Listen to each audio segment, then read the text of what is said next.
Donc maintenant, nous allons voir comment importer une image dans le PowerPoint, réduire cette image, la renier et la retourner.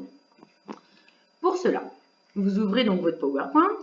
Donc voilà, vous arrivez sur l'onglet Accueil. Là, on va cliquer sur Insertion.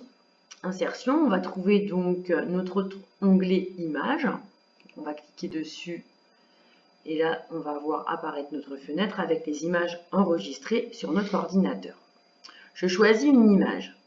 Pour choisir une image, vous cliquez une fois dessus et vous appuyez sur Insérer. Ou vous double-cliquez sur l'image. Donc là, je vais double-cliquer. Mon image apparaît. Donc cette image, moi, je la trouve un peu grande. Donc comment faire pour réduire une image?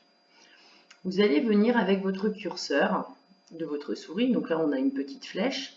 Vous allez venir au niveau des ronds qui se trouvent autour de votre image. Donc là, on voit une double flèche apparaître. On peut la positionner sur les coins, sur les côtés, à votre guise.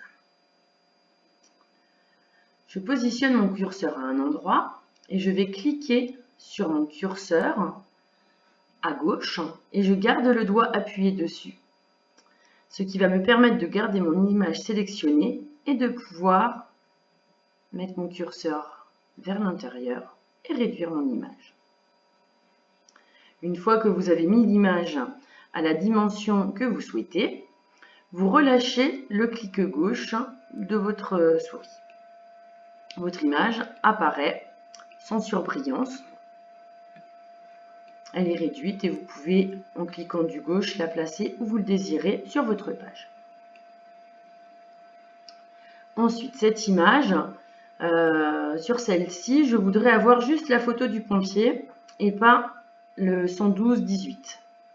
Donc, on va faire ce qu'on appelle rogner la photo, c'est-à-dire qu'on va supprimer ce qui ne nous intéresse pas. Donc là, je sélectionne ma photo, donc en cliquant dessus si ce n'est pas déjà fait, et je vais venir sur Format. Ensuite, on va trouver l'onglet Rogner. On va cliquer dessus avec le clic gauche, et je vais revenir sur ma photo. Donc là, vous voyez, le curseur, il est un peu différent. Et donc, comme pour réduire l'image, on va cliquer avec le clic gauche sur l'image, et vous allez pouvoir... Vous voyez apparaître donc une zone grisée et donc cette zone grisée, vous allez vous déplacer sur l'image comme vous le désirez pour retirer tout ce qui ne vous intéresse pas sur cette image. Une fois que vous avez bien sélectionné tout ce qu'il y avait à retirer, vous relâchez votre clic gauche de votre souris. Donc votre image là, comme ça, vous pouvez voir si c'est vraiment ce que vous voulez, si vous voulez encore en enlever ou en rajouter. Une fois que cela est terminé, vous sortez du cadre de la photo et vous venez cliquer à l'extérieur de la photo pour valider votre travail.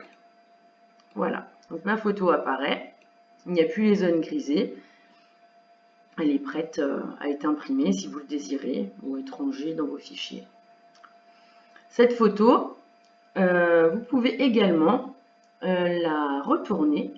Donc, on va se servir de ce petit onglet-là, donc la flèche qui va vers l'intérieur, et on va venir cliquer dessus en gardant toujours le doigt, l'index sur le clic gauche, et ensuite on va pouvoir faire pivoter cette photo comme on le désire, à 360 degrés, à gauche, à droite. Et une fois qu'on a terminé de la faire pivoter dans le sens que l'on veut, on relâche le clic gauche de la souris. Et voilà, comme ça, ça vous fait un effet de photo pour un encadrement, par exemple, rigolo. Donc voilà, ça c'est une idée. Donc voilà pour, ce morceau-là. Donc maintenant, vous savez importer une image dans un PowerPoint, réduire cette image, la renier et la retourner. Maintenant, on va passer à l'évaluation pour voir si vous avez bien tout compris. À plus tard.